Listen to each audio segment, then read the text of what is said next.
investment memo. And some will say an investment note, some will say an investment memo, and some will say an investment plan. Now, investment plan can be confusing depending on who you are interacting with. I happen to dabble on both sides of the buy side and the sell side of the investment industry. And so once I appreciate who my audience is, then I know whether it is one that is in the venture capital arena or whether it is one that is in the arena of financial planning. And I'm spending a little bit of time to touch on this just in case by the publicity given, if the name went out as investment plan and somebody is thinking about, I have excess funds I want to place somewhere. I'm thinking of some financial investments to undertake, and this will be the suppliers of funds to entrepreneurs in this case. They are looking for where to place the funds so that you are not left out. I'm just briefly touching on what it is. With the typical investment plan that we use in financial advisory, you first take stock of your current financial status to ascertain where you are.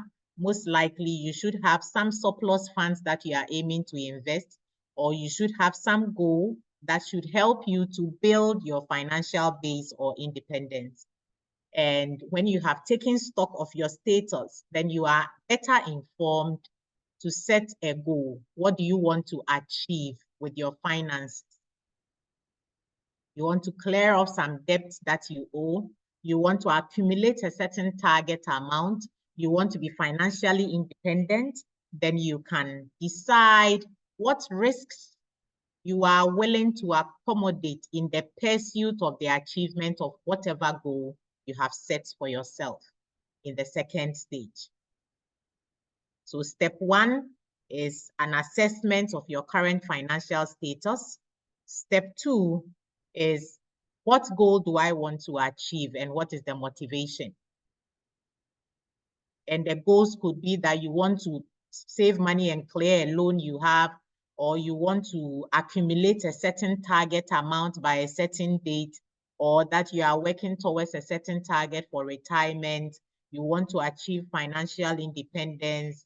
Whatever the goal is, that's goal number two, stage two.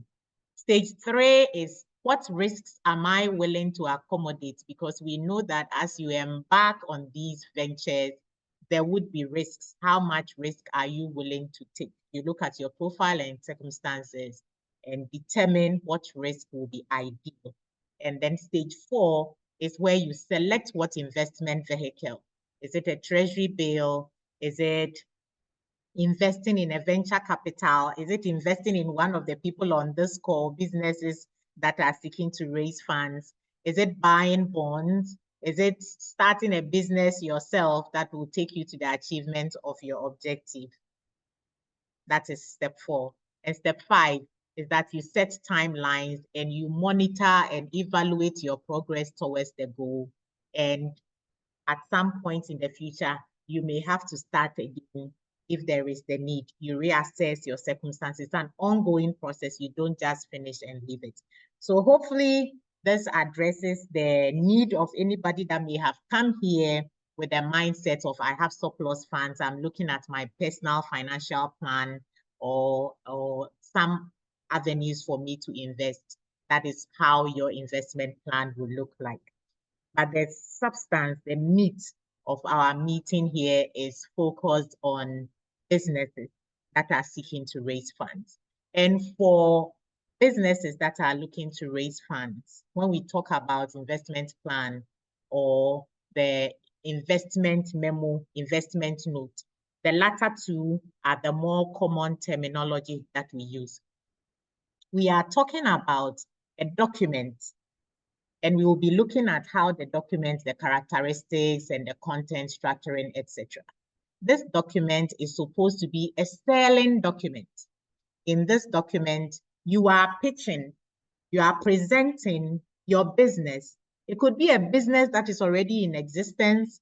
It could be a business that is still in the ideation stage, but hopefully you have tested for feasibility. okay, and viability of that idea. And you are putting out a document to elicit interest to invest in that business about to be born or already existing. So this should address the need of those who are saying, I have no cash flows or I'm not making profits. Very, very importantly, you want to pay attention to what this document is seeking to do, which is that it is selling you as a business, selling your business to people who have money to invest. So you are seeking to persuade them to put their hard-earned money in your business. In this document, you are putting all the information that most likely the investor, the venture capitalist, the private equity, the financial analyst are looking out to place funds behind. So that's a little bit about how, what we mean by the investment note or the investment memo. The investment memo or note is to solicit business funding, and as a result, you want to make sure that you meet the criteria of clarity, precision, and a compelling case. Somebody said, I want to know how to make a case. The case that you present in your investment memo must be compelling. Clarity suggests that go straight to the point. Don't beat about the bush too much. Present the relevant facts. And that is why I did an activity that we'll be looking at in just a little bit to say, if you were the investor, if you were that private, if you were that angel financier, what will you be looking out for to persuade you, to convince you to invest in your current business? So go straight to the point and be clear with all the content you are presenting. Don't go round and round, don't be complex, don't be wishy-washy. Be precise. Anything that does not really add to the decision making, anything that you can leave out, leave out. We don't need too much in the document. Remember that these financiers, the people with the money, are busy people. And within 60 seconds, if you don't persuade them to focus on you and to read the extra content you have, you've lost them. So go straight to the point very quickly. Let us know what it is that is so compelling that they should spend their time to look at the rest of your content, and that they should go a step further to engage you and eventually give their money to you. Riding on the back of the need for precision and a compelling case as much as possible, you want to keep it between 2 pages and 7 pages. Remember, this is the investment memo or note. It is not your pitch. Yes, when we talk about an investment memo and an investment note, it is essentially the content, for those of you who are familiar with pitching, it's the content of your pitch deck, only that it's presented in a flowing, complete sentence format that you are able to explain yourself better than in the pitch deck. Remember that in the pitch deck scenario, there are reminders and prompters which you put in bullets so that you can look at them, reference, and then talk through. In the case of the investment memo or investment note, you don't have to do a talking through. So whatever you have to say is what you are putting in the document. And we said brevity, being precise, is valued. So don't just go on and on and on. You will lose your audience. You will lose the investor. They may not read the rest. So keep it short and brief, exciting, so that they can look through your documents. Pages 2 to 7. I've seen some that have gone as far as 10. If you really must put in a lot, your quarter limit should be something like 12 pages. Don't go beyond 12 pages. but the ideal range of pages will be between 2 and 7 pages. The fourth thing that you need to pay attention to talking about the background to writing an investment note is that you must be thinking like the investor. You are on this call and I cannot see too many of you. I can see Nathaniel, I can see Impact Investing Reps, and I can see Aram. Maybe it would be nice for you to type your name and the organization you are coming from so that at some point I can address you directly. You are an entrepreneur like I am. However, at the point when you are drafting your investment note or investment memo, we often reference it as an IM, investment memo. When you see IM, that's what we are referring to. Stop thinking like the entrepreneur you are and put yourself in the shoes of the investor who is going to put money in your business. Now, remember, while you are in the shoes of that investor, that 90% of the decisions that we make, our purchasing decisions, there's a research that has been done. I think the specific number is something like 95% of our purchase decisions are driven by emotions. After we have been influenced by our emotions to make a decision, we now use logic to justify the decision, the choice that we have made. And so pay attention that throughout your engagement, you are connecting with the person who has the money to invest and that you are speaking to their emotions. If they are not feeling you, you've lost them. Very importantly, these people also have emotions that inform the decision they are making. And the two primary crucial emotions that will be underlying whatever choices, decisions, questions that will be asked as they review your IM, the investment memo, is fear and greed. So depending on what they are reading, they may feel fear, and depending on what they are reading, they may feel a little bit of greed to want to enjoy more of what you have. And you need to address, you need to intentionally speak to assuage the fear and also manage how you are whetting up the emotion of greed so that they can be navigated towards the decision point. Now let's get into the content. Much as we are talking about how you connect and speak to the emotions of the investors, you also need to be mindful that you are putting relevant content in your investment memo. Don't put gibberish there in very eloquent language and feel that you've spoken very nice English and therefore you are impressive.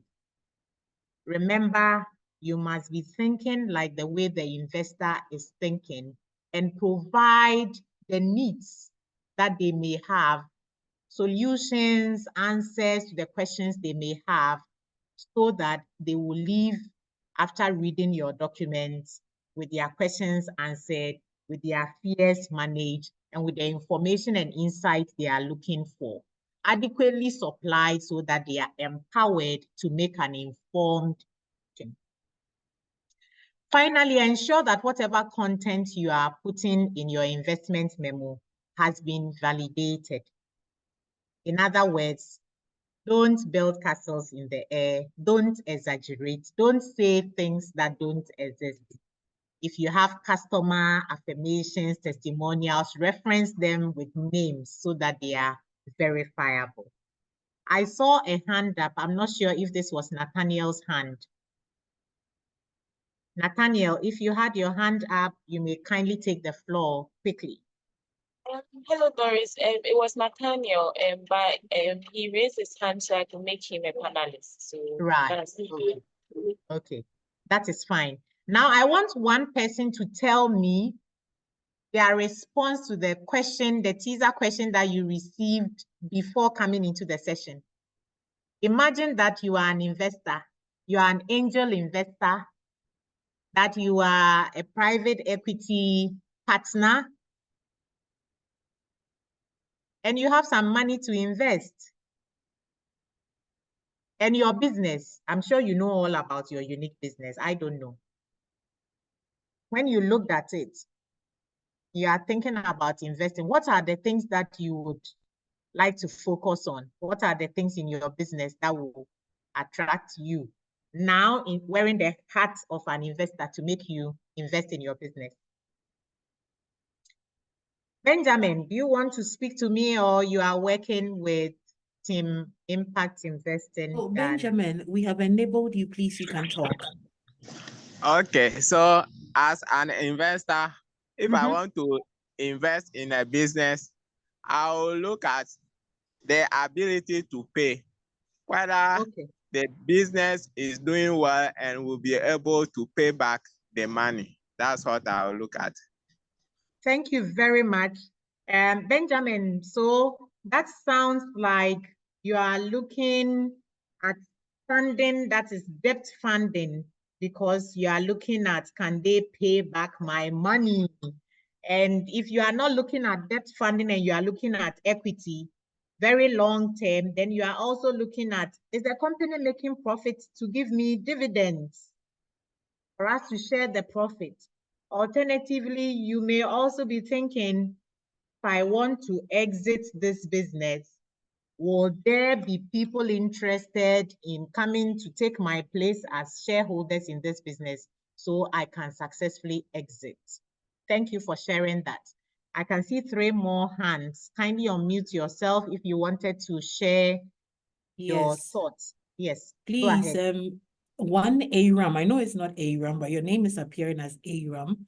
So please introduce yourself. I have allowed you to talk so we can hear you speak, please. Hello, please. Quickly tell us, what will you be looking out for that will persuade you to invest in your business? If you were an angel investor or a private equity partner. Please, you have unmuted. I think you can speak. I have enabled you to talk. All right, good morning, everybody. Yes. Confirm you can hear me? Yes, I can hear you. All right, my name is Adewale Badejoko from Nigeria. I'm the founder of Foodify. Thank you very much for the question. The very first thing that came to me is it an industry I'm interested in, or is it an industry that I have knowledge about or around? Because I don't want to lose my money. And I think one of the ways that I'll be able to do that is some bit of knowledge around the industry, the place in. Personally, I'm going to be thinking, okay, how much beyond money can I contribute to this business? And that would mean I've got to have some level of knowledge about the industry the business is playing in. Right. Second thing would probably be the return on investments. At the end of the day, it's an investment, and I'm hoping that I'm able to make something out of it, regardless of how that return will come. And so I'm looking at the business have in terms of market, how large is it? And finally, I'll probably be looking at the quality of the leadership team for that business to see if they're able to drive the idea or how far they could drive the idea. Of course, their experience in the field, their connections and experience as business operators. And maybe I would also look at their character to say, are these guys, even though good, are they the people that I want to really sort of work with or have, around in matter. So thank you very much. Thank you very much, Adewale. That's like our TA for the day. Very, very insightful response there. If he was going to invest in his business as an angel investor or a private equity partner or any other form of financier, venture capital, some of the things he would look out for, number one is does this industry interest me? So I left a question out there. I said, think like you are the investor. And in the spirit of thinking as the investor, I'm hearing that Adewale says he would be targeting an industry that interests him. So entrepreneurs on the call, please be mindful the people that you pitch to, that they would also be looking out for whether your industry interests them at all or not. And if it doesn't interest them, then that's because it doesn't interest them that they don't want to finance your business. I know some people get demoralized if they send an investment memo out and they don't get a positive response. That also suggests that in the first place, you should be sending them out to organizations that you know you've done some background work and they are interested in. Then there is the second submission he made, which second submission says that, do I have some knowledge? Do I have knowledge? Warren Buffett says that do not invest in something you do not understand.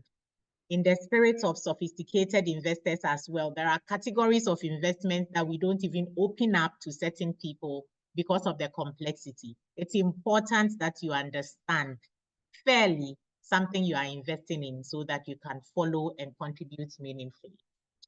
This also presupposes that he's looking at technical expertise, technical support that he can give to the organization that he's financing. So that it's not just money, but there is technical content support. And then, of course, there's a return. How much am I getting back? I love to say financiers are not Santa Claus. They are not, as we call them in Ghana, Father Christmas going about dishing candies and dishing out money. The angels do that. Even the angels also see whether you are paying forward. Those giving grant institutions, they also see that you are paying forward. So it's not really like a free lunch. The return on investment is important. And then he says that he will also look at the team, the caliber, the characteristics, the depth, and the character. Reminds me of the camel. Okay. I think we will take one final comment on this and we'll move ahead. Ivan, please, your hand up. I am allowed you to talk. Okay. So please, you can So Ivan will be the last person. The rest of you can type away in the chat. All right, good morning, Doris. Good morning, Ivan. A lot have been said already, so I'd like to touch on one point, which is analyzing or assessing the growth potential of the business. How can I be able to forecast the profitability and the cash flow of the business? You know, a new business may not be able to make a lot of profit or cash flow in their first or second year, but do they have the potential to make that profit or that consistent cash flow in the future? So being able to build a model and a forecast to be able to analyze all these things is something I'm going to look at. And if I'm a private equity investor and say I'm investing in the company for 5 or 10 years, if I decide to take out my investment or I decide to exit, would I be able to recoup the money I invested and also get some profits on my investment I made in the previous year? So that is something I'll also look at when I'm making an investment in the company. Thank you very much. Thank you. Thank you. Thank you very much for contributing to the learning right there. So I'll start with the second point, which we had mentioned earlier. He will look at the ease with which he can exit. If it's time for me to harvest my investment together with profit, how easy is it for me to take my money out of your business? And then he's also looking at the growth prospects. Of course, you don't put a seed down and not expect to have a yield at the end of the day. And so he would like to look at the analysis of your projections. Where should we see your revenues, your cost trends, your profitability going so that he can determine that there is growth before he decides to invest? And I think this sets the tone nicely for us to go into step 1 as we begin to draft the investment note or the investment memo. Step 1 in drafting your investment memo is a preparation. And I like that we started this preparation by psyching our minds. It's very easy for us to remain stuck in our place as entrepreneurs talking like an entrepreneur, just bragging about all the sweet things about our business. While these are in order, and I see many beautiful presentations, sometimes IMs, etc., that are aimed to give information about the product. However, the question you want to ask yourself when you are drafting your investment memo is whether this kind of content is the same content that will persuade an investor to give their money to me. Pay attention to what Benjamin, Adewale, and Ivan shared with us that they will be looking out for. So psych your mind and get into the place of, I'm an investor. I've worked hard to earn this money. What is it that will make me willing to place this money in a business that I know little of? What will satisfy me to remove the fear in me? What will make me feel enough passion and greed to go ahead to place my money, to enter into this risk position of parting company with my money? The mindset is the first place of your preparation, that you are thinking like the investor and addressing their needs, their concerns, their fears, and their questions. It's very important during the preparatory phase of drafting your investment note to understand that this is the time for you to improve your understanding of your own business.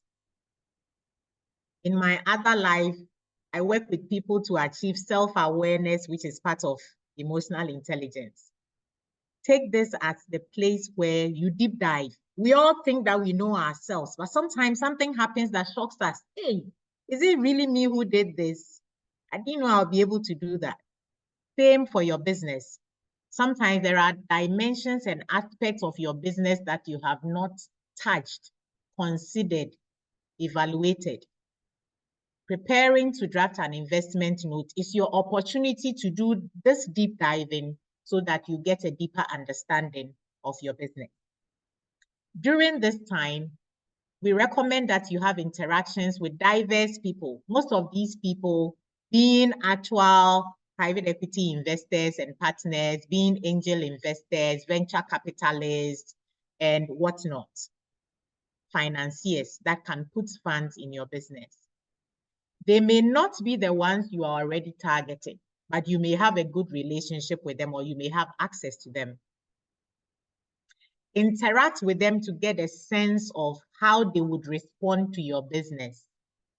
Because the business is yours, even when you put your place in the investor's shoes, you are likely to still be thinking that, oh, my business has it all the questions have been answered, all the I's have been dotted, all the T's have been crossed.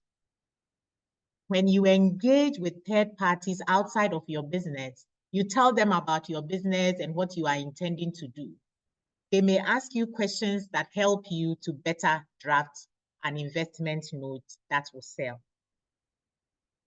Sometimes these will be the people that will ask you a question that you have been afraid to discuss. The beautiful thing is that these people are not the eventual investors in your business. So it's a safe space. You can feel more comfort as you try to talk about your business. It's okay to make mistakes, to fumble, and for them to point out you should have this in your business. And that is where some of the interventions that IIG is putting in place is very helpful, where they have mentor coaches to work with you.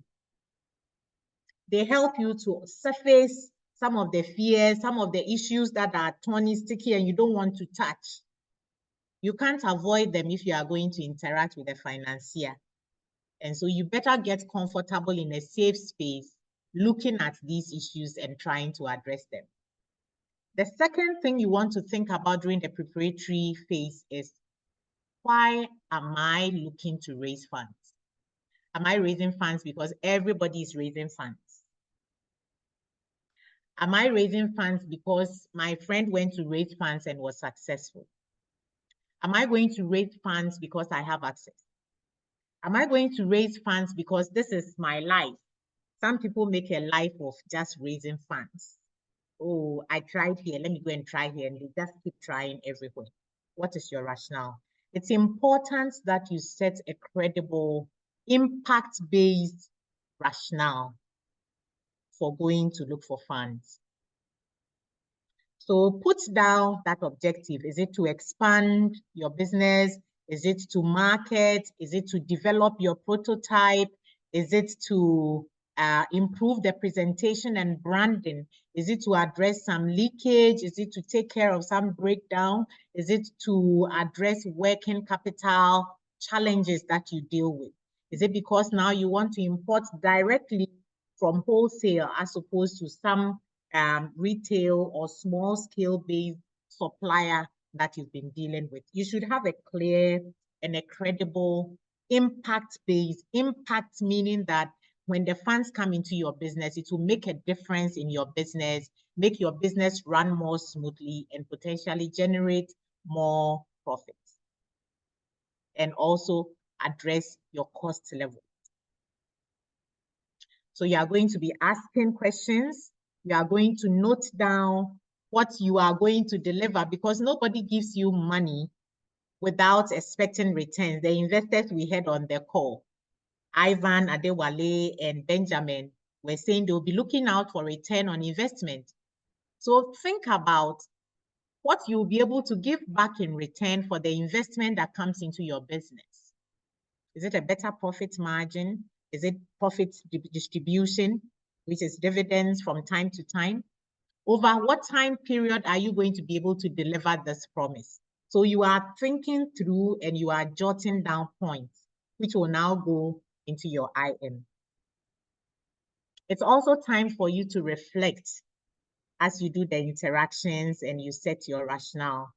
You may have to do a little bit of research around your operations, how you are faring vis-a-vis other competing brands, and whether the direction you are going to introduce a plastic cork machine plant. That's what you are going to invest in.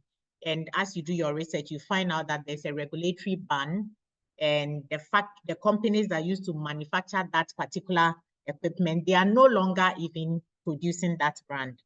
You need to do your research. You also want to check your business model. How has your business been making money? How have you, if you're already in operation, and if you are yet to start, how do you intend your plans for how you will generate revenues? What will be the contributors to cost, and in your estimation, what will be the margins? You need to understand and present clearly how you will be making money and how you'll be incurring costs. Also important is your impact on the environment. In an era where global warming and we having extreme weather, climate issues, it's important that you check the environmental and the social cost of your business. You might need the help of professionals like finance professionals, legal professionals in drafting certain contracts and agreements, exclusion clauses, etc., in a way that you can enforce. And for your projections, you might need to work with somebody who understands how to work with these numbers. What we don't want you to do is to outsource it and go to sleep. They can create something that looks very nice to you, but you can't implement it in reality because that is not you, that's not your business. Ask about what would make them invest or not invest in your business. This is one of the questions that you should be asking the potential financiers that you interact with. Those that are not the eventual ones you are going to send your IM to. They may be familiar, they may not be familiar with your industry, but you need those different dimensions and perspectives. Build a portfolio of solutions that help you to reduce risk. What risks does your business face? So you think through it during your reflections and you write down there's risk of perennial supply shocks in Ghana. And therefore, to address this concern, I will put together an outgrower scheme, or I will have an arrangement with suppliers from Togo or Cote d'Ivoire, or I will be able to dehydrate and preserve some of my raw material. So have some plan to mitigate the risk that you anticipate. If you're a technology firm, what backups do you need to put in place? Okay, so all these have to be part of the thinking phase.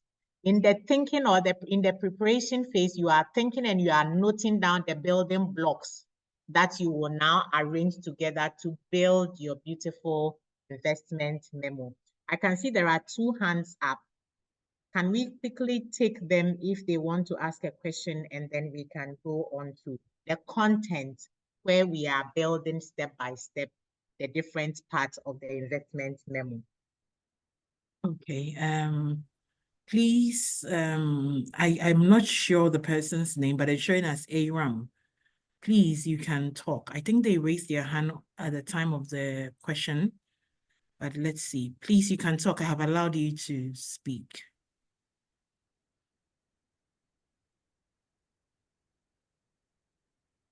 On the count of 3, we can move on.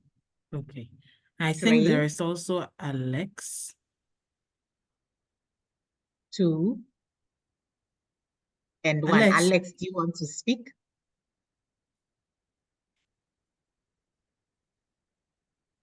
Okay, so let's go on. When they are ready to speak, we can always come back. So step 2 is when you are building the blocks or the wall.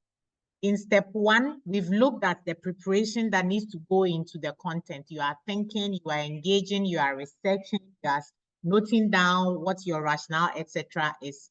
And now we are drafting the document. On your screen, for me here, it's my right, where you see 7 parts, is the outline that your content should follow. And we'll try to go into it to give it a little more flesh. To the left side, sorry, so the left side where we have 7 parts, I have given the broad headings that your investment memo must have. To the right side, it's a little more detailed. For example, you will see that parts 1 to 7 all form parts of the overview. Okay, so it's coming immediately after the overview. And I've also done this so that you can use this outline to help you in case you have finished with the investment memo, which must clearly highlight the 7 parts. Your investment memo must clearly highlight the 7 parts. And if you are doing a pitch deck, then it will be looking a little more like the 11 points on the right, okay? And each slide tackling one topic, as you see on your screen. The first part is your introduction or overview.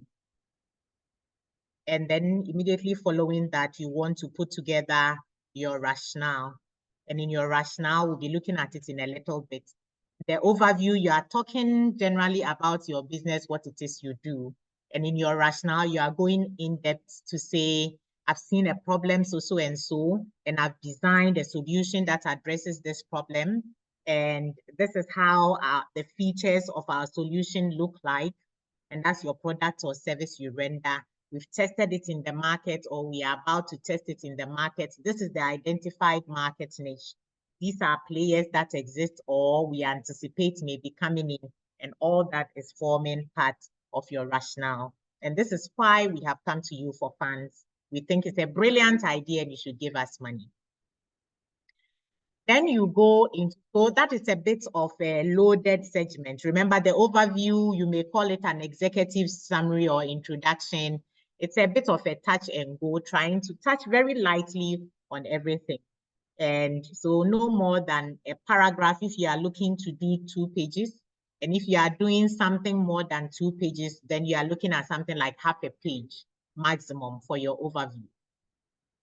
And then we are going into the investment rationale, which should take something like up to 2 pages. And then you go into your investment term. Here you are stating what it is you want, what is going to be used for, what you agree to as far as the funding is concerned, and what you don't agree to. You don't want to go to more than half page. Max the page. And then risk. Sometimes entrepreneurs want to hide the risk. But don't forget that the investor has their risk antennas flagging all the time. Remember, there are emotions at play, fear and greed. So you can't hide the risk from them. And then you also want to talk about governance. When they have invested in your funds, is there room for them to be on your board, committee representation? How does that impact your decisions? We'll be running that in detail in just a little bit. And then we look at your team, the management team, and then your conclusion. So this is the basic outline of your investment memo, the 7 parts. Let's dig into it. Now take note that I'm going to open up investment rationale, which has as many as about 7 subs, okay? I'm going to open it up so that we look at what should go into it. And I'll run really fast through here. If you have a question, please write it down. Don't forget, when I've run through and gone far enough, I will pause for us to do a discussion and to take questions so that I can make use of the time. For your business overview, the introduction or the executive summary, you want to tell us about your business briefly. In the interest of time, I was looking to do a demo. Maybe we can have one person on standby to tell me in 30 minutes an overview of your business when I finish with this slide. So tell us briefly about your business. What is your vision? What are you hoping to achieve? How do you intend to achieve this vision? So state your mission as well. Are you incorporated or yet to be incorporated? What is your incorporation type? Are you a sole proprietorship? Are you an LTD, public or private, limited by guarantee and non-profit? Where did you start from before now you became whatever status that you are in? Share a little bit about the history, where you have been coming from in your journey towards your vision and where you are presently in achieving or getting closer to your vision. Do you have partners? Are these partners active owners in the business that will be engaging with, or are they remote dormant partners who just contribute capital, or they are contributing some expertise, and at what frequency? What significant milestones does your business have? Tell us about these. What are your future plans and expectations? This is where you touch lightly on the fundraising objective. You've come from somewhere, and now you are looking to continuing somewhere, and to get there, you will need a certain amount of money. So you touch lightly on what you are going to talk more in depth about when we get to the deal or the terms of the deal. On your overview, executive summary, introduction of your business, pay attention to the bullet to your right. Tell a story for emotional connection. Don't focus too much on the hard facts. Present the content that you are sharing like a story that is interesting with some emotional appeal so that you are connecting with the investors. That way they remember the story of your business and they get hooked to want to ask for more so they can make an informed decision. Remember also that less is more. I said half-page marks. You don't want to go rambling on and on and on, details that don't add or take away from the essence of what you are presenting. Just leave them out and focus on what is relevant. Here is where clarity, precision, and being compelling becomes important, because this is the first few seconds to minutes that the investor is going to be reading your investment memo. And it has to be an exciting case that you are presenting. Somebody, how do I make my case? Usually if the case is something new, there's no social media, there's no way to interact with people everywhere in the world and to share, and you want to introduce something like this, it's a new invention. It hooks the attention of the investor immediately.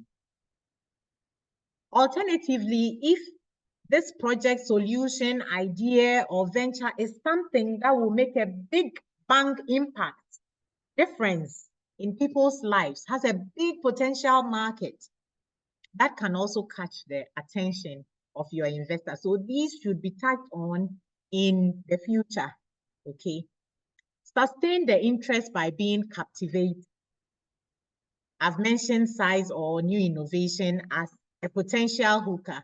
And if there are testimonials already during the testing phase, this is where you want to bring them out.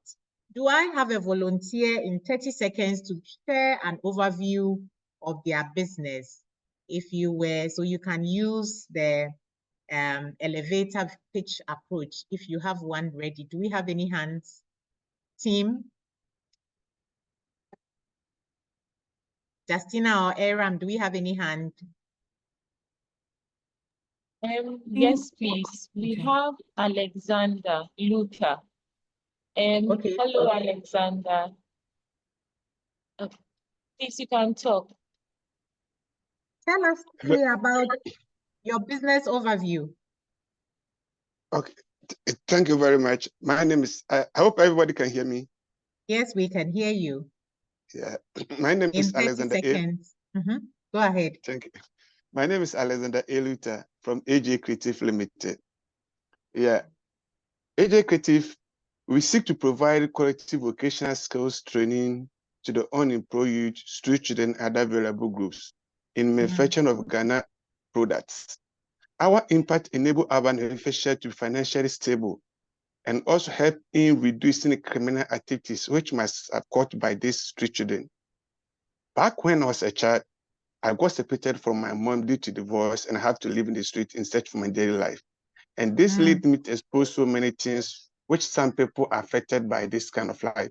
So our agencies have made it a point that we go to the street and help these people. Some are there due to divorce, some are there because it's not that they wish to be there, but because of uncertainty, something which has occurred that they can prevent it. So we have made it a point that beyond the next 3 to 5 years, we want to reach to every part of the corner of this in our nation here, so that we can institute our offices and also help them, train them in providing self-employment job for them. By so doing, we are also helping in reducing unemployment ratio among the youth in Ghana, and which also help in development of the nation. Thank you. Thank you very much, Alexander. Now I want to take reactions of people on the call. Imagine you are an investor. How do you feel about this business overview? Justin, are they able to use the reactions? Can they give a thumbs up or a heart? I think they should be able to. Okay, so I want to see your reaction to this business overview given by Alex. I want to see your reaction if you are an investor, and this is just a business overview, it's not a pitch, an overview of the business. And we said that in the overview, you want to be emotional, you want to tell a story, you want to connect, you want to use innovation. And so I just want you to rate it with your reaction by either showing hearts or thumbs up, or you can also give a thumbs down if that is how you are feeling about what Alex just presented.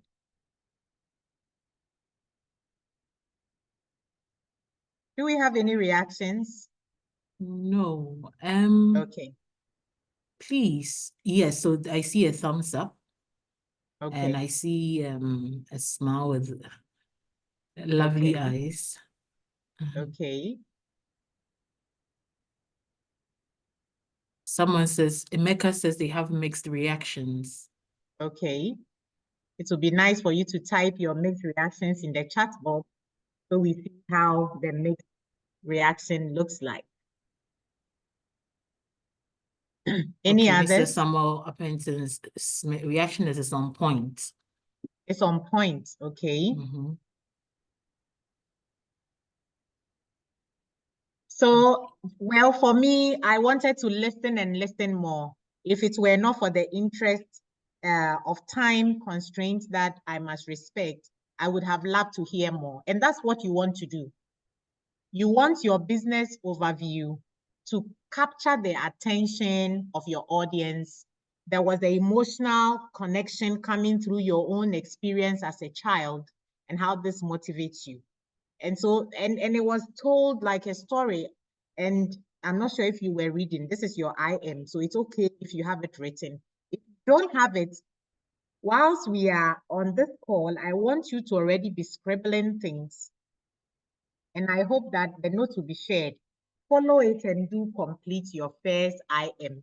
I believe IM in Impact Investing Ghana would get back to you on it. But by all means, if there's any takeaway you take from this training program, that you are able to draft your own IM. And the way you would do it, you've heard somebody say their overview. We've given you the building blocks for your overview. Attempt it in a book and then type it out, okay? Now we go into the second part. The second and very important part of your IM is the investment rationale. It's the loaded part which has as many as 7 sections. I will run through all that quickly and then maybe we can interact a little bit. What problem are you solving? What problem are you solving with your business? From the example we just heard from Alex, it is crime rates contributing to addressing high youth unemployment. Are these real problems we have in our society? Yes. See them begging in traffic, you see them robbing people at knife point, etc., etc. So it's a real problem. For your particular business, what is the problem that you solve?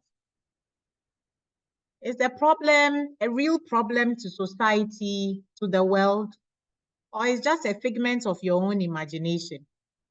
When we go out there, can we confirm that this is really an issue for us to spend our time and money on? What unmet need does your product or service address? How long will that challenge be there? These are the questions that you seek to answer in crafting your problem statement. So your problem has to be a real problem, not that, oh, I'm out of university, I'm not getting anybody to employ me. So that is my rationale for starting this business. I'm starting it so that I can be taking profit from this business. Wrong rationale. The focus has to be on the people in your community, in your society, in the world. So it must address a need that is out there. And that is why people ask, how come so many people are coming into the country and the people in the country, the citizens, are also living? We have a lot of dirty gutters. In fact, we have many people who are unemployed. That in itself is an opportunity. It's a problem. Every one of the problems that you see and you complain about is an opportunity. The trotro that stops anywhere to pick anybody and to drop, that also never gets you to your destination when you are going to work. That's the problem and it's an opportunity. So look around you, look in the community, identify a need that people have. Logistics is a space that is opening up. How reliable are the logistics providers, the dispatch that we have? I've worked with a few and they are very unreliable. So that's a need I have. I'm looking for that one who is reliable. What is the extent and scope and scale? If it is a problem that we can solve in 6 months and is gone forever, good thing that you are addressing it. However, this may not be the typical kind of project that investors will be interested in putting money behind. You might find some short-term parties interested in that kind of problem, but usually investors are thinking long-term and they are thinking of the potential to scale what you are doing so that we have more customers, we are growing. For example, if it is something like providing casual wear for university students, we have one of the most youthful populations in the world, something like 60%. So that's a big catchment that you will be targeting as your market. That kind of problem is exciting to invest in. And for you to come up with a good problem statement, you want to do your research on the reality of the problem that you have encountered or experienced, stress test the scenarios, test the possibilities, check if this should happen, if there should be a regulatory change.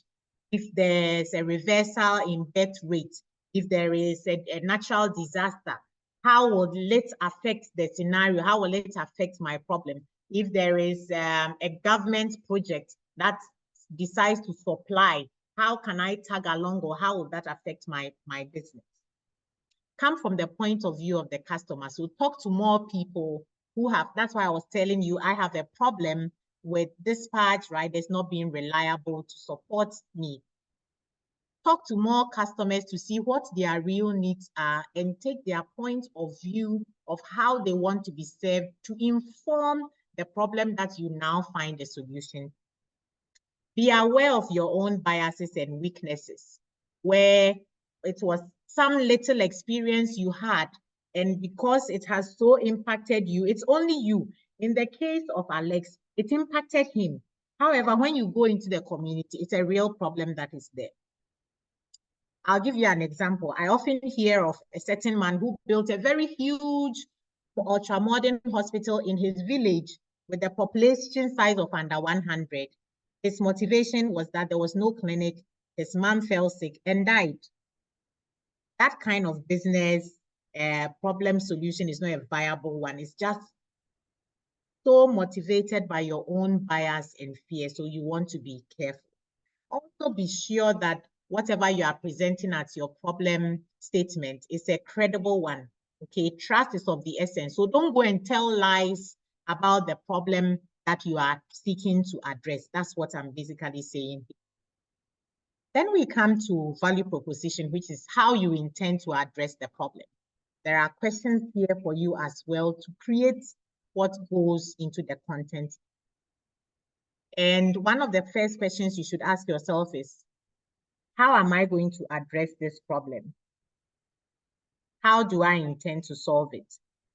Is it in partnership? Is it through some franchising? Is it some technology I'm going to borrow or buy? Am I going to develop the technology from scratch myself? Have I already prototyped it? Have I tested it? How does my solution I'm proposing even address the problem or the need? You're coming up with an app that addresses my need for reliable dispatch agents.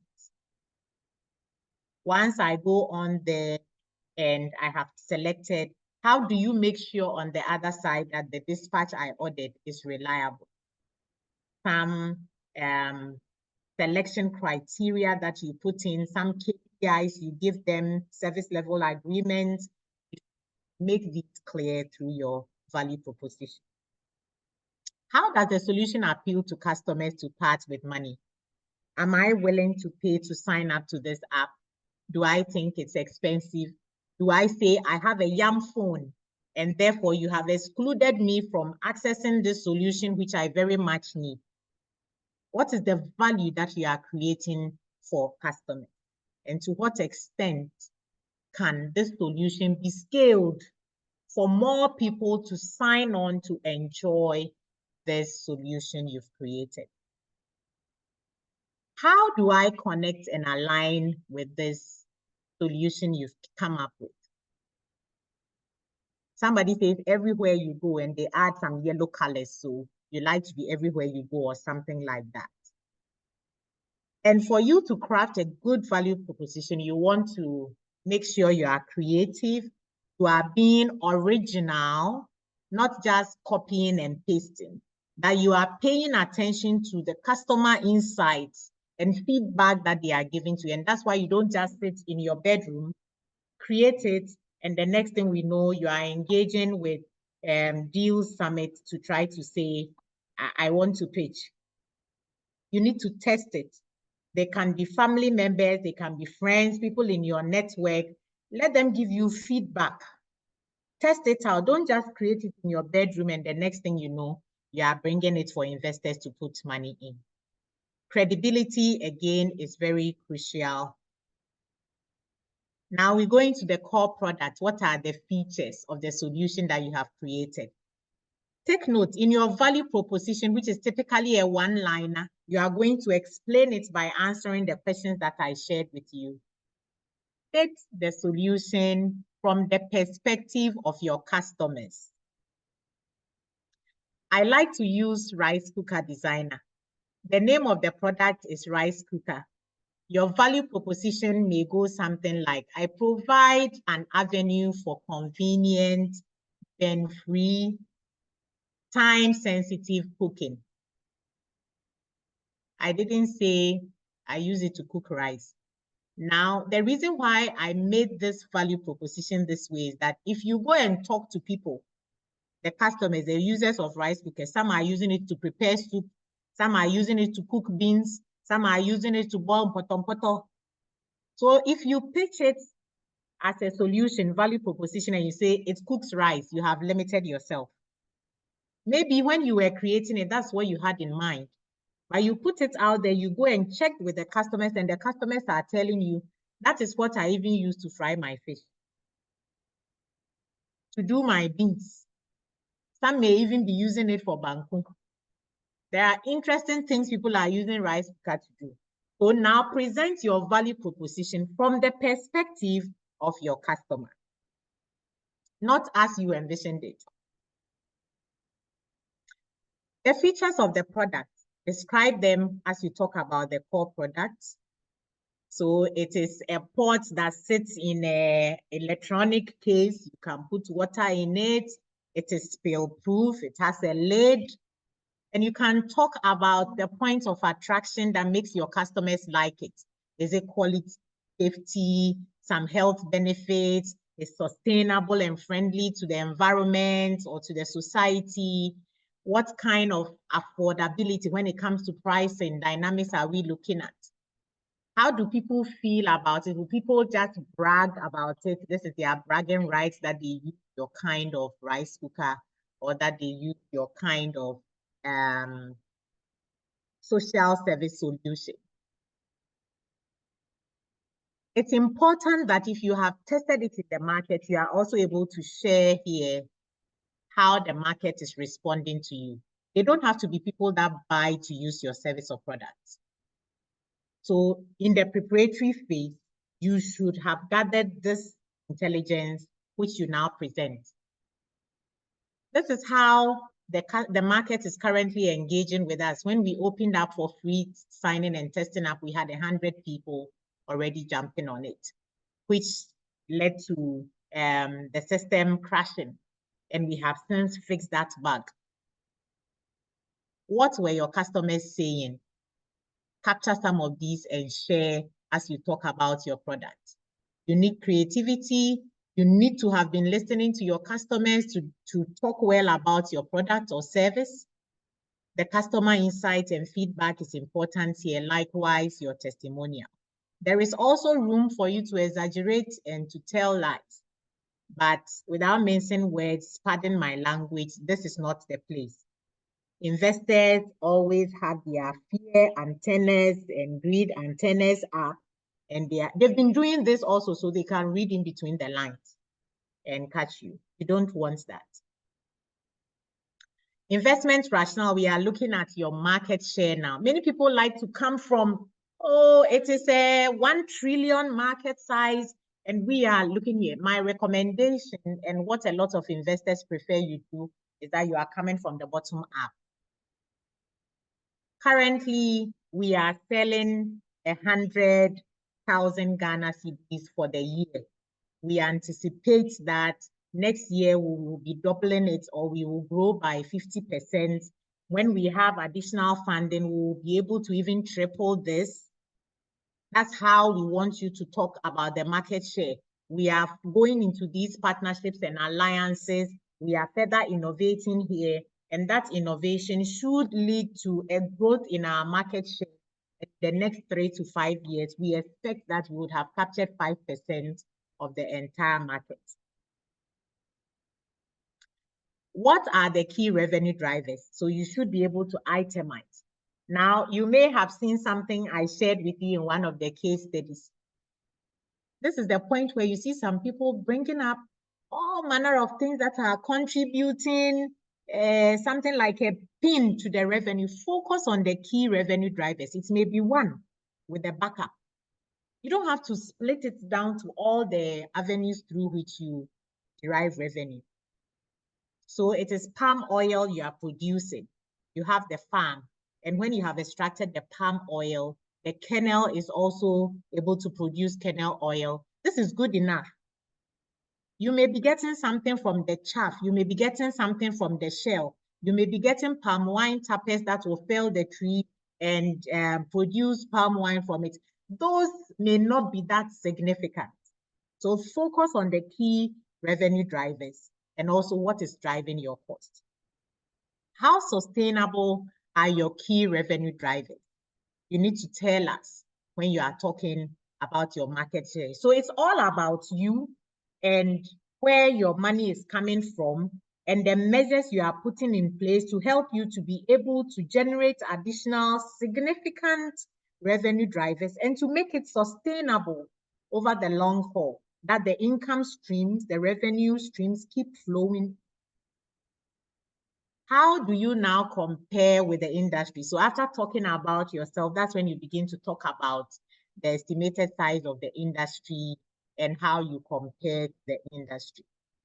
I touched on social and environmental costs and benefits, and it's important that you also state this. It may have room for you to differentiate.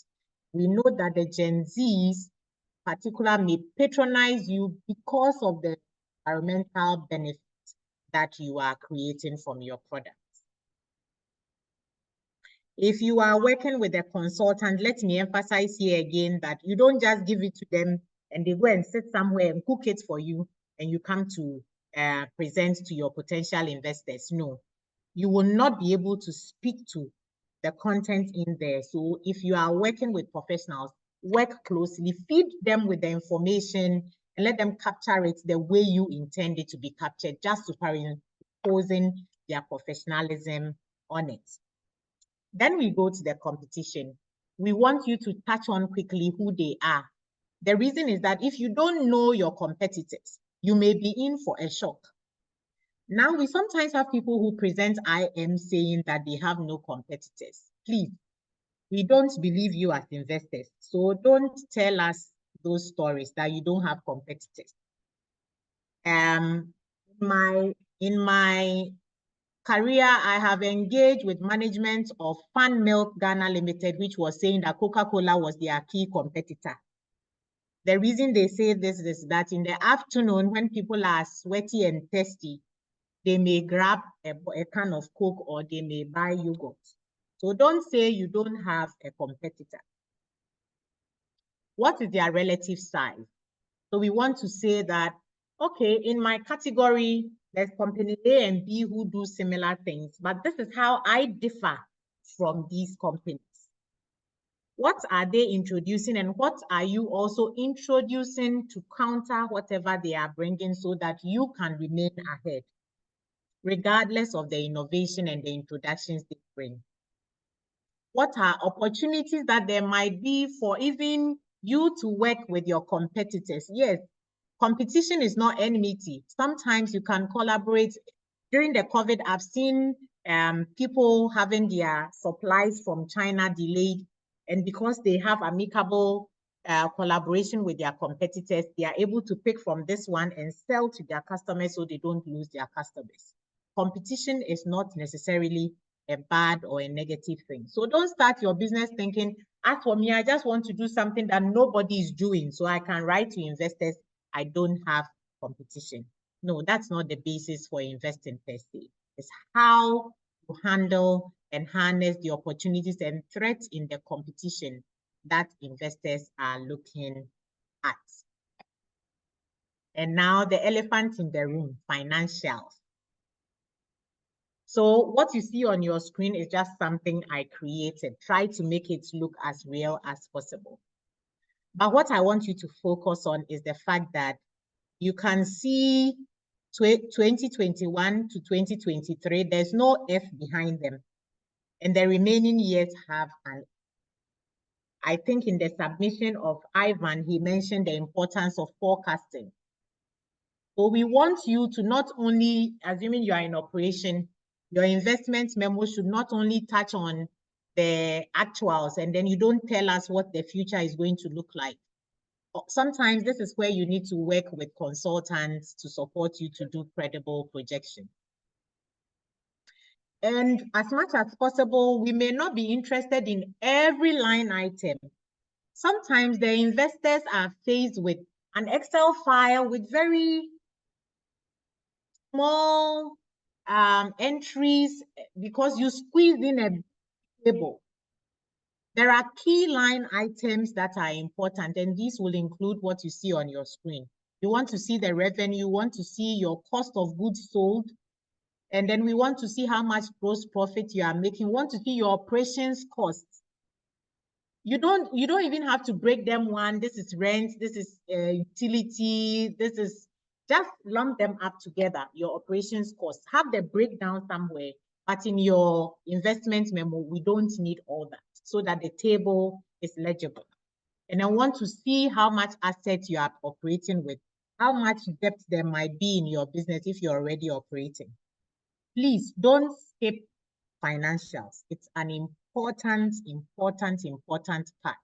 Even if you haven't started operating and you don't have actuals, still share your projection.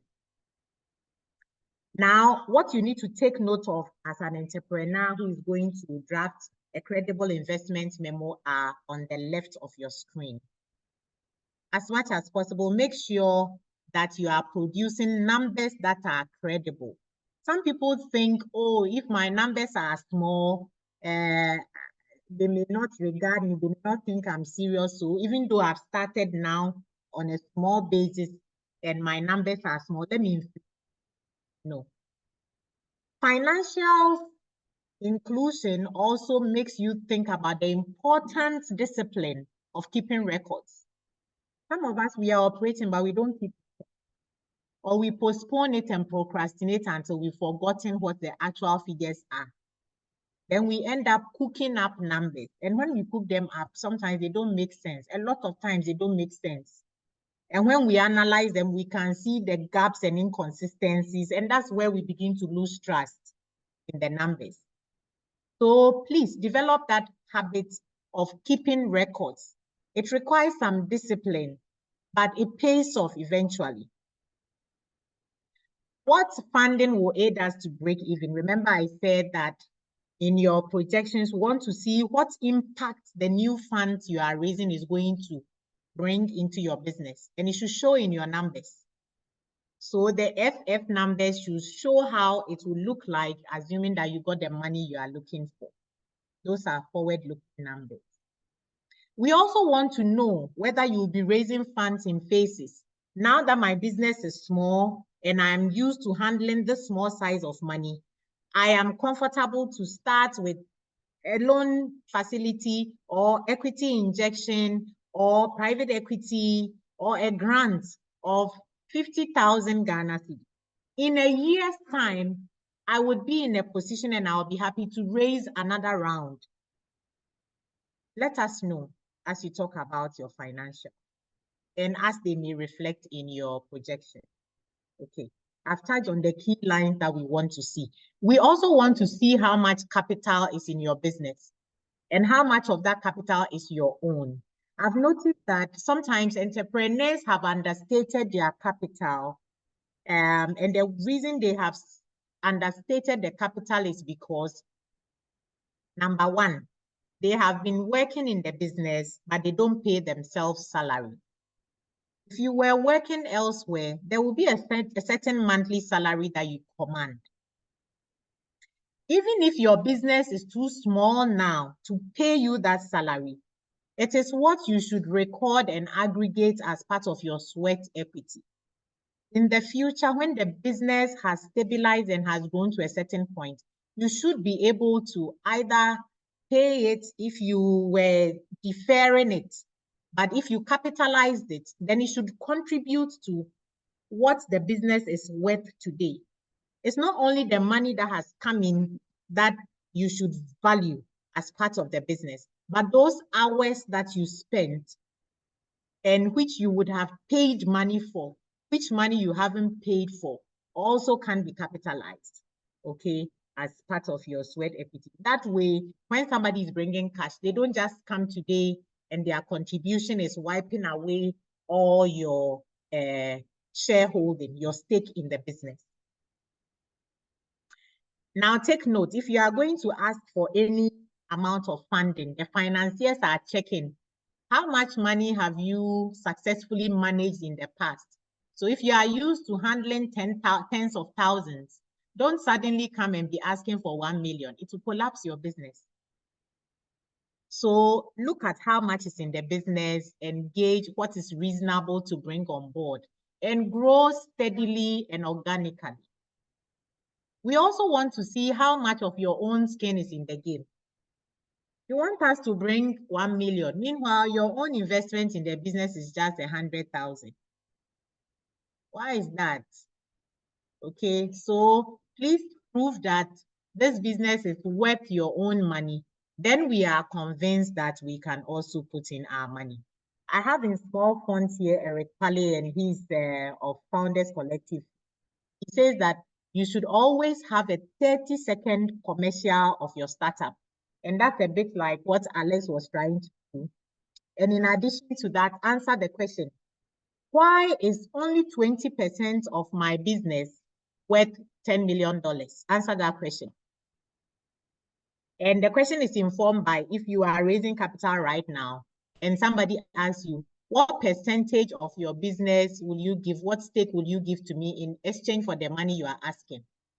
If you say 5% or 10%, ask yourself, how come that only 5% of your business is worth that amount of money that you are taking from investors? And let these two contents, the 30-second commercial and also your answer to why your only 10% of your business is worth so much, should guide the drafting of your investment memo. Over here, I think I can move a little faster. The time is 11:35, and I will be standing by for on how much extra time I have from the conveners. So now we are coming to the terms of the offer. Yeah, Doris, please, I have put the time in the chat for panels and panelists. Okay, thank you. So you come now to the terms of the offer. How much are you looking to raise? Here, you need to remember that there is no free lunch, okay? So whatever amount that you are looking to be invested, it's likely going with a stake in your business that you are giving to the investor, or some profit sharing arrangement, or some plan to pay back, help them to exit your business. State the amount. How much is your business worth today? It's important. Many times we are working with clients who want to raise so much and they don't even know how much their business is worth today. This is an important activity to undertake. And it's also an activity that requires professional input of finance professionals, okay, the valuation of your business. Please, the sales that you are making, your revenues is not equal to the valuation of your business. Some people are making sales of 1 million a year. And so they think that if I'm taking equity investment of 500,000, when you come, I'm giving you 5% or something. When you check their own capital in the business, they are turning over a lot, or they are using supplier credits, and they don't have much in the business. You can't do that. Okay, so get the valuation of your business. As a proxy, if you are not a professional, you want to get an idea how much your business is worth. Itemize all the assets in your business. Okay, you have vehicles, if you have buildings, if you have some stocks, you add all of them up together. If you have some balances in the bank, add all of them together and look at how it is looking like. That's the very, very basic way to value your business. Before now, you begin to look at goodwill items, top of mind awareness of my brand, assuming that somebody were to just step in, how much premium will I command because people already know my brand? How much goodwill do I have, repeat customers, and those things come to inflate it a bit. But you always have that base where without expertise, you can add up what is in your business and be able to tell. By the way, when you add up, if you have a loan in your business, you have to also subtract it. Okay. If there's a loan that you need to pay back, you must subtract it. Able to arrive at the net asset valuation of your business, net of liabilities. You also have to state how you want the money coming to you to be given to you. Do you want it to come as a loan, which you will repay? So that will be like a bond, right? And then maybe you want to take it as a grant, just be given to you, free lunch. You'll be asked to pay forward. You will be asked to do something to benefit other people in your community, maybe train some people or support some cause. Or it may be equity. Equity is preferred because it's a very patient kind of capital and allows you all the convenience you can have for your business to grow. So it's very good for startups, equity capital. We have the hybrids, the convertibles, debt that eventually becomes equity, preference shares where you distribute profits to them, but they don't have too much say when it comes to governance matters. You should provide clauses for if it becomes necessary to liquidate your business, how assets will be. What stake are you giving the people that are bringing money? And you can put in clauses like first right of refusal if they want to exit your business. And you can put in clauses that make you a permanent board member, even if eventually all your shares in the business have been sold off. These are the areas where you might need some legal advice.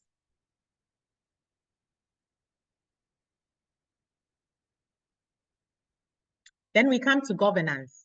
Talking about there not being any free lunch, how willing are you to have your board of advisors, advisory committee, whatever you call it, change? Because the person bringing money might want to be on that board. Are you willing? How do you want to accommodate them? Which committees do you want them to participate in? And then we have your team. Some people want to start the IM with your team. I don't recommend that. You should talk about your team towards the end.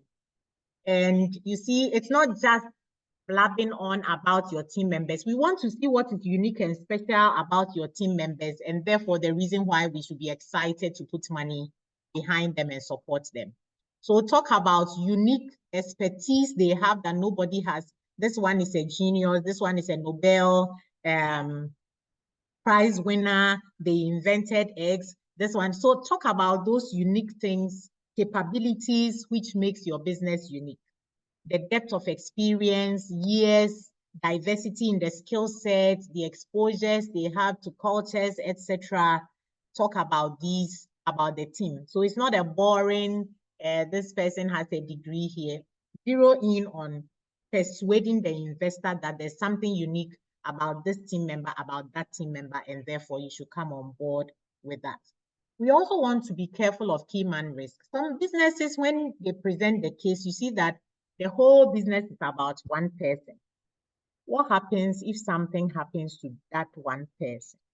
So you want to be careful that your team is balanced such that if something happens to one particular person, the business can continue to run. If there are any gaps in expertise, there should be a program that is going to address it. Maybe you want to address it even before you draft the IM, but if it is not completed and is underway, you can highlight it in your IM. Then we come to risks. Talk about what risks there are. Please don't tell us lies that there are no risks to your business. Has a proof of concept been done? What are the technology risks that we can anticipate? If it's a white label product you are designing to put on shelves for people to just pick up, what has been the feedback with testing? What has been the market adoption? How interested are people? What will it take? How much investment or time will it require for you to get people sensitized to patronize that product or service or solution that you are coming up with?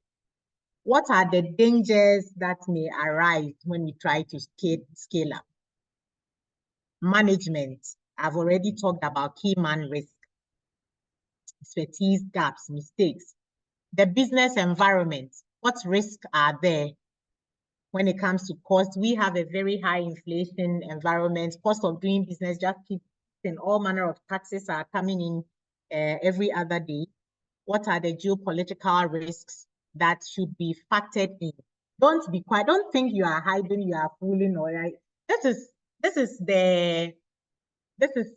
what investors typically are focused on day in and day out. So don't think you can hide anything. They will see through that you avoided sharing it, and the transparency will be a currency that helps them to take interest in you. Do your risk scenarios, assuming this risk happens, what will be the implications for the business? Assuming that other risk, and talk about it so that you provide some contingency that assuages the fear of investors. The concluding part of your IM, the concluding part, just recap reasons. And again, this is one of the things that you should have done during the preparatory. Let people tell you what will make them invest or to not invest. Capture the top 3, maximum 5 in your conclusion, and also hash on the contingencies you've put in place to deal with risk so that you are whetting their appetite, feeding the greed, passion, and you are also massaging and managing the fears that I have this in place for this risk. This is where, and I will break, and then maybe we can take some questions and comments, and then we'll see what we do with the rest. The essential content has been. What I have left is the steady interactions and then my concluding. I see Ivan Usu Efriye, your hand is up. Talk to Ivan, me. please, you can speak. All right, thank you very much. Doris, when you were speaking about the financials and the important lines to put in your investment notes, I saw that you didn't include the cash flows, and I believe that cash flows are very important because the cash runs the business, and that is something investors want to look at. When it comes to revenue is not always about the cash that has been received, and it can be based on receivables or even your inventory that hasn't been sold yet.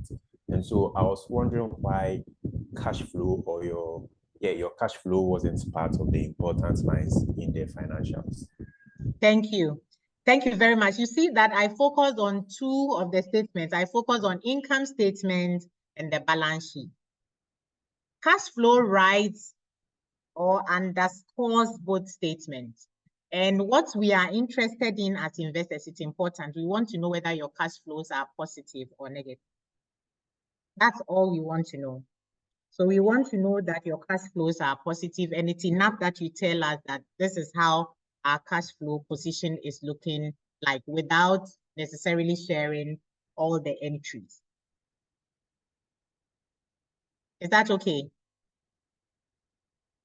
And so if you are preparing the investment notes, it wouldn't be necessary to include your cash flow as part of it. Statement, no. But do comment that your cash flow is currently positive and it is an average of this.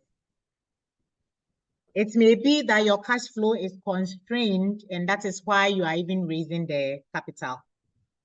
You are raising funds to support your working capital. Right.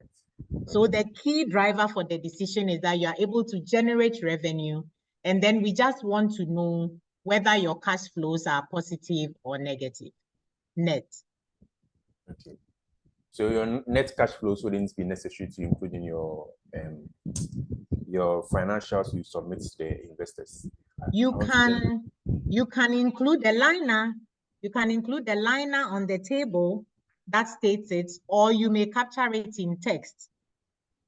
Where the investor is engaging, remember that this is the first level of engagement. You are whetting the appetite, and they will always come back to you for more, for details. But where you have insight that this is needed, then by all means include it in full. All right, thank you very much. I think it's clear now. Okay, thank you too. Aram Modi. Yes. And please, if your name is showing as Ayuramude, I'm allowing you to speak. Please, you can speak now. You've raised your hands. Hello.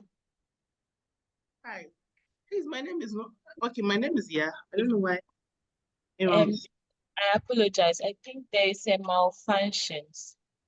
Oh, a okay. So okay, all along the area meant me. Anyway, this is Naya from Naya Success Access. So question was, this document is so detailed. If I'm not exaggerating, it's almost getting close to a business plan. So my question was that how and when do you give this document or engage the investor with this document? Because if it's the first or second phase, if you're not careful, you would give out, you keep giving out sensitive information to people who are not really ready to invest in your business. Yeah, so that was my question. Right. So I don't know if you were here at the beginning. The idea is that your IM, your investment memo, should be between ideally 2 to 7 pages of text.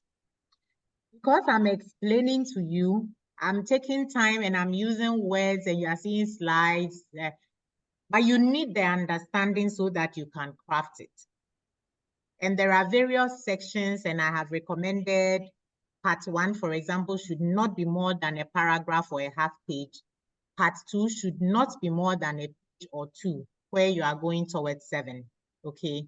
And so on. So if you look at part 2, the part 2 has 7 different components in there, and you can attach the appendices, which will be the Excels and tables that you may have, right? So the understanding suggests that you must capture this much. And yes, it's covering your whole business to persuade an investor. The sources of content will include your business plan, your marketing plan, etc. Incorporation documents. So yes, but you don't have to explain so much so that we have volumes. We want you to capture the essence, what is really critical, in just a few pages. Okay, thank you very much. Thank you too. In view of time, I'm not sure we'll be able to do the breakout activity. So I want one person to just respond to this for me. What have you discovered today? And so unmute yourself and share with me, and the rest of you, please type in the chat box. What will you be mindful of in your next investment? Alexander, please, you can speak. Yeah. Hello. Hello, can you hear me? Yes. Yes, please, we can hear you. Yeah, thank you very much. One insightful thing which I've learned today, you mostly complicate things, how we draw our business proposal as a business, because some at times we mix up things.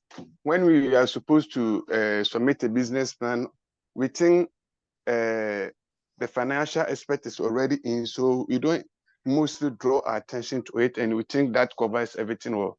By today's section have brought everything for my understanding that you need to have a separate business plan which classify the business and it entails everything, and which also draw the attention of the investor to invest in your business.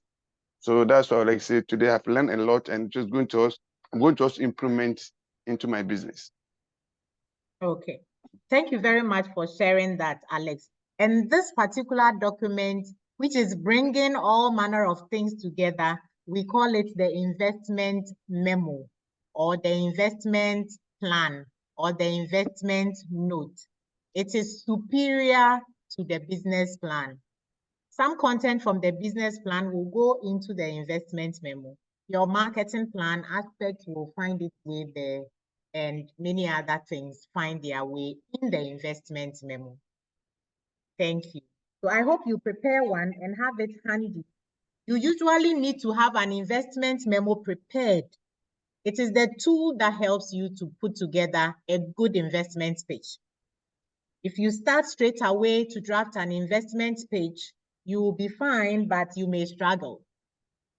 If you put the IM together first, then it's easier to put together a very good pitch deck. Now there's Doris, yes. please, Emeka says in the chat, best practice is to not share anything that constitutes, best practice is to not share anything that constitutes trade secrets for your organization. Okay, and I will also add that from where we said best practice is to always sign a non-disclosure. And I know a lot of us businesses in Ghana, we withhold this information, and sometimes by withholding the information, that is how come we are not able to grow the way we could otherwise grow. The first point of call in engaging is to sign a non-disclosure agreement. This agreement forbids your partner from passing the insights they are gathering on to a third party or from taking advantage of it. And this is where you should engage a legal expert. So they are forbidden from taking advantage of you. You need trust to do this, which arguably is a very scarce commodity these days, but you need trust. And once you have the trust, you sign the NDA, and you must believe that the parties involved, they are not going to start a business like yours. Even if they did, it may not do as well as you, because you know and understand better what you were doing. Some people have tried it and have failed. So this is what I will say. Nanaya, I could sense the concern when you ask your question. Always start with a non-disclosure agreement. And now feel free in a spirit of trust to share. If there is need to take a recourse to the courts of law, do take it. I will now go on to the interactions. We have a case study with a few questions that I wanted us to take. And this is the Moose Farm. You would have LinkedIn and Shopify. So I hope you've read it. I want to hear your thoughts. For those of you who read what you read about LinkedIn and Shopify, they are actual investment memos. They actually sent these memos, and that helped them to raise the funds, which has brought them to where they are sitting today. They are global brands. And so you can Google and look at, I use LinkedIn a lot. It's my favorite social media account. Okay. You've read about how their investment memo goes. What did you find interesting? What bothered you about the LinkedIn or the Shopify investment memo?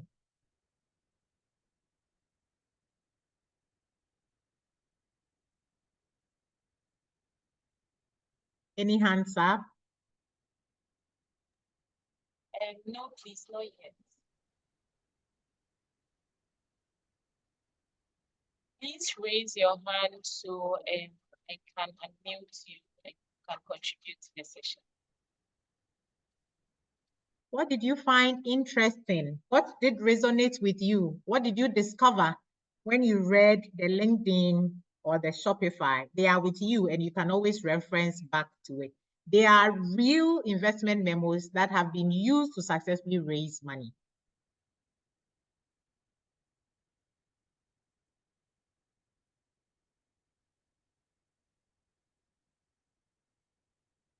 Do we have any hands up? Raise your hands, then you can be unmuted so you can, if you want to chat, you prefer to type in the chat box too. You can do that. Yes, and someone says in the chat that on the Spotify, it was a story told to convince the investor. Right. Thank you. So you are picking some of the features that we have just learned that you should use when you are writing your own investment memo. It's a story to convince someone to invest your business. It's a sales pitch that you are making. and it has to be credible, honest, persuasive, connecting to the emotions of your audience. I think that will do it for the 2 case studies. They are sample case studies for us to look on. Now I want us to look at the Moose Farm. The Moose Farm case. For those of you that have read it, we are to answer the questions, 2 questions.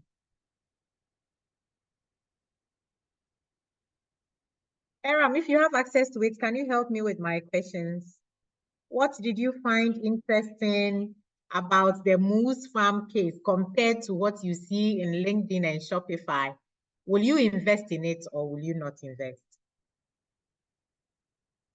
If you will invest, type yes in the chat box. If you will not invest, type no in the chat box and tell us what is the reason that makes you want to invest in Moose Farm or what makes you not want to invest in Moose Farm. And then anything else interesting you found. Maybe there's something you found in Shopify. When you compare it to the Moose, you don't see it there. Or from all that you have learned today, you think there's something that Moose Farm should do to make it better. Again, that's also an actual investment memo that a client of mine had put together. I've jumbled it up a bit so the identity is not out there, but they are all real cases.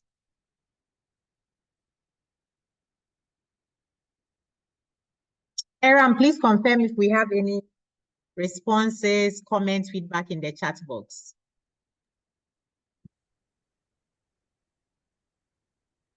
No, please. No, please. Okay. Someone also says, why now? I like the simplicity in the presentation of the Moose Farm. Right. And you can also see that in that one, I've left the questions there.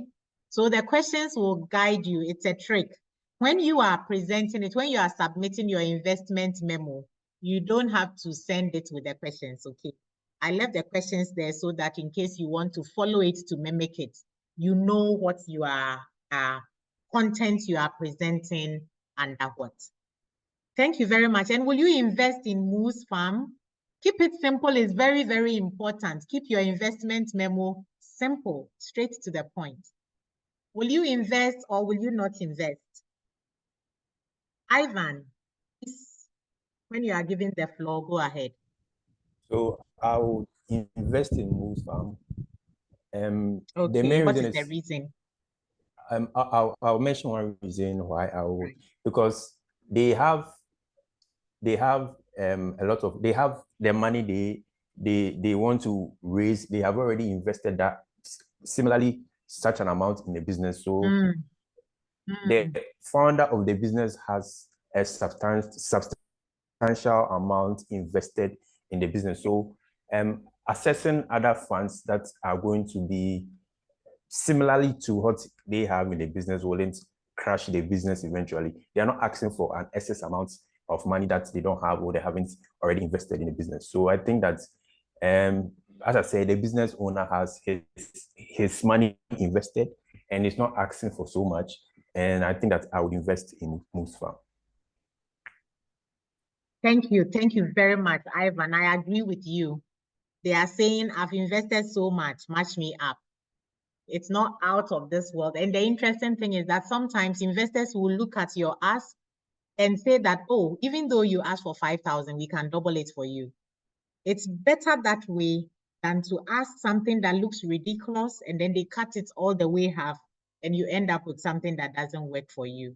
Okay, so be very realistic in the amount. One more question and then we can go to the concluding tips.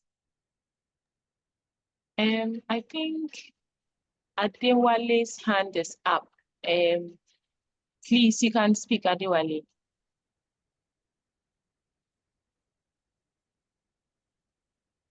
Hello.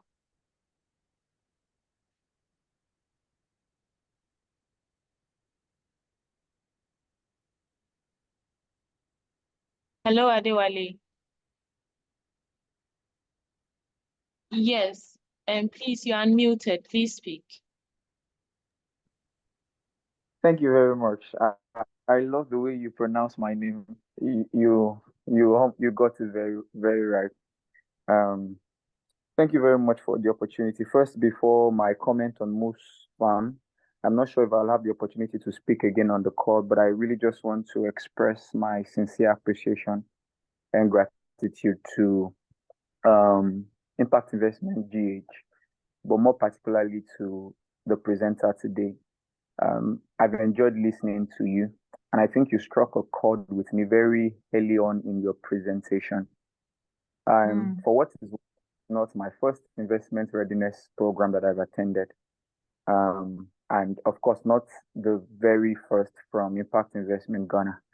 Even though I'm in Nigeria, I've always felt like Ghana is my second home, and the love that I've experienced from Impact Investment Ghana has been amazing. But speaking to your presentation today was the fact that many times when investment readiness has been done, it's are usually on the very, how do I put it now? The very, your presentation today humanized the investor for me listening to you, talking about the fact that the investors actually are emotional people. And at the end of the day, investors are human just like us, driven by emotions. Yeah. And that connected really greatly with me. That to whatever you craft, you've got to look out for how to balance fear and greed. And if for one who has observed the investment space like I have, sometimes you just ask yourself why some businesses or why some investors put money in certain businesses, because on the front of it, it doesn't make sense. But then now I understand that many times they're driven by the fear of missing out, or sometimes just for greed, wanting to have like the upper hand, in this. So that really connected for me, even in how we present, whether in text documents, whether in pitches, and that's why the presentation was ongoing. I felt like that was all of the rearrangement I was trying to do, even with the work that I do after it. So thank you very much. That really spoke a lot to me. I felt like the time I spent here on this call has really not been a waste. Concerning Moose Farm, I had the opportunity to review briefly almost before night. And I think I'll invest in Moose Farm. One, because I love pork meat. And I think that counts for something as well. So at least it's to be nice to enjoy not just the financial returns, but also the product of what. But speaking to my investment personality, what I have seen that the owners of Moose Farm, first, I love the balance to their management team. One of the co-founders have experience with butchery, agriculture, and stuff along the line of meat, and that makes sense for me. That every business is in the business of solving issues, and so you're asking, do they have the technical competence to be able to handle certain issues, especially a B2C business where they are typically facing consumers. So you are looking forward to issues around consumer taste and the likes, the quality of the beef or of the pork in this case. And I think that really speaks to why I will put my money there as well. So another thing that really encouraged me is the founding team are not seeking to put their burden on me, even as an investor. They've done some of the heavy work, and then that makes it easy for me to sort of join them. If, for instance, I'm asking you for 10 million CDs, for instance, but I'm saying, oh, yeah, this needs 10 million CDs, but I've done this to the tune of 3 million CDs, and we are looking, to complete this amount more. It encourages me to want to join. There's a saying that we do in Yoruba, that we say in Yoruba here in Nigeria, that it's the child that raises the hand that the parent lifts. And so that sort of encourages me. It shows their tenacity as a team. It shows their willingness to, because seeking investment is no child's play. I've been on this journey, and I can tell anybody that it is hard. And sometimes discussions don't happen like overnight. These are sometimes conversations that you keep having back and forth. The earliest perhaps is even 6 months, and that's where you have, relationships even before now. And so it's really, really hard. But what impresses me about the founding team of Most Farm is, even regardless of investors' fund, they will keep pushing their business. And I want to really support entrepreneurs like that.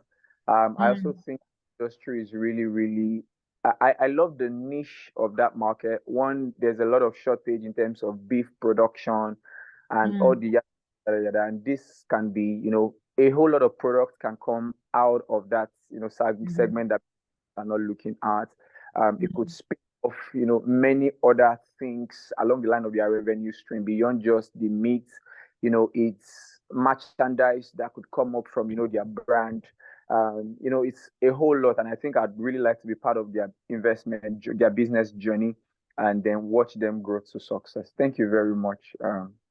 Thank you. Thank you so much, Adewale, for your kind feedback and also contributing so generously to our learning today. And I hope that you took notes of his sharing. He summarized, so he's done the conclusion for us. Be mindful that investors are emotional beings as well, and connect and speak to their emotions. See how you navigate it, your advantage, and in a meaningful way.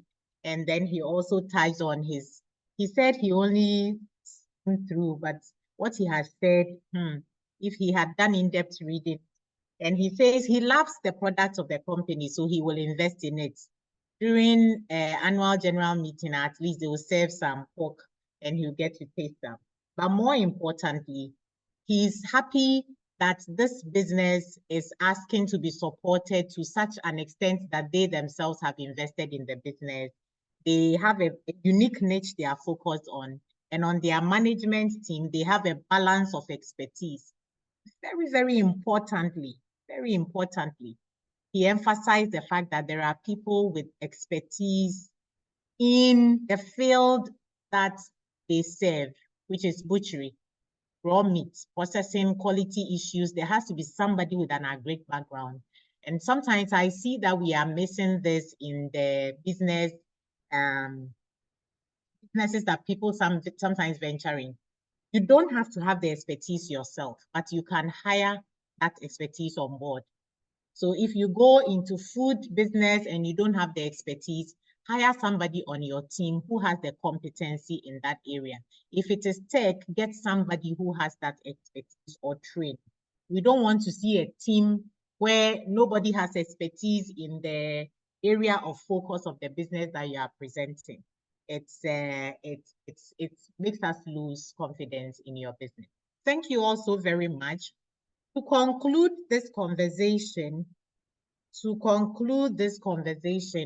I have a few notes that I want you to pay attention to as my concluding tips. Remember that you can have additional content to the IM, which you put in your annexes or annexes or appendix, however you want to call it, okay? So any extra content that is long explanation, additional questions you've answered, pack them in what you call the annex, and it should not be considered as part of the main investment memo or note or plan. Number two, double check your numbers. We don't want to see that your revenue was this year and at the other point, the numbers are not consistent and all over the place. We don't want to see that.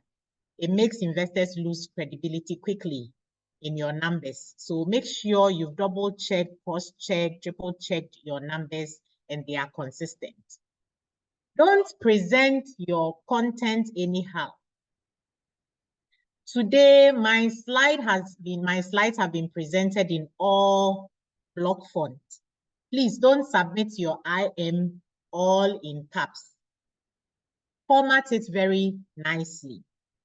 If you don't have the formatting expertise, you can use the services of a professional secretary, some administrative staff, so that it looks very nice and tidy. Avoid jargons. Statements that everybody else is making. There's a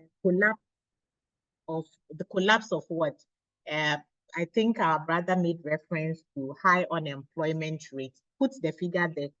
Don't just gloss it over. And you are making your problem statements, but the statement you are making environmental pollution, and you are not getting to the meat of it. So say your own.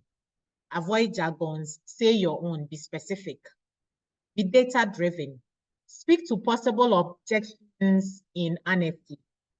So anticipate things that the investor will rebut, will have problems, will doubt, and address it. Answer the objection before they have written back to you on it. Keep it simple. And somebody said, was it Ivan, that the simplicity of most farm is the reason why he will invest in it. Okay, so keep it simple. Avoid complexity. Too much text, including the financials, too many numbers can make it appear complex than it actually is. There's a research that was done to test this. The same instruction was given in different font types. And in the complicated font type, which makes the assignment more difficult to read, the people given the assignment thought it would take as much as 50% more time to complete it. That's what complexity does. Whereas when it was presented in basic font size, the people gave it half the time they had given, but the same. This was before they had read and compared that the content was the same, two different groups. Transparency is crucial, so try not to hide anything from the investor. That you think, oh, this one, I'm hiding it. They might discover, and when they discover things, then trust is already broken. You can't repair it. No more than 15 visually appealing slides where you are converting your investment memo into a pitch deck. Don't go beyond 15 slides. My favorite is 12 slides. And you see that I gave you headings for 11 slides. Okay? Remember that emotions drive investors. Remember that. Adewale graciously shared that important concluding note as well. Number 2, craft your investment memo like you are an investor and speak to the emotions that underlie the concerns of the investor. Don't craft it like an entrepreneur as you are. Craft it like you are an investor. Sell a real business case. Those of you looking for how to pick what case to make, it has to be solving a real problem in the world, and sell that solution. Tell it in a story format. Somebody says Shopify told it in a story format. It's with you. You can look at it and follow its style. Give value in exchange. Please don't think that the investors are coming to give you money and you disappear with their money to go and chop. No. They can see through and you may not qualify. And for those that are really giving actual value in exchange, they tend to be the ones that often are successful and they go on to grow their business and give the value, good return on investment, dividends, growth, good exits with profit to the investors. Number 6, clarity of the message in your IM, investment memo. The case, make it compelling. Leave out all the running about, beating about the bush. Go straight to the point and build trust. Make trust bold and underlined. This is very, very important to the investor. They are asking themselves all the time that they are reading through your IM, can I trust this person? Can I trust this person? That is the note on which we bring the session to a close. Thank you. Thank you very much, Doris. I think someone has their hand up. Alexander. Alexander, please, you can speak. Your hand is raised. Okay, thank you very much. This question is back to the first question she asked, like putting herself as an investor, what are the things that you would like to invest in? But there's one thing I would like to add to what was said earlier once about the social impact, the impact the business may have on the people or the community. There's one thing which was missing that I would like to add. That's why I raised my hands again. Please so that I'm contribute to talking the about the learning. impact. In Yeah, okay. 30 I'm seconds. talking. the impacts the business may have on the society or the economy or the people as a whole. Some investment also look at it before they also invest in. Thank you. Thank you. Thank you very much for contributing. It's important to look at the social cost, the social benefit, and then also the environmental cost and environmental benefit. Over to you. And thank you very much, Doris. Thank you very My pleasure.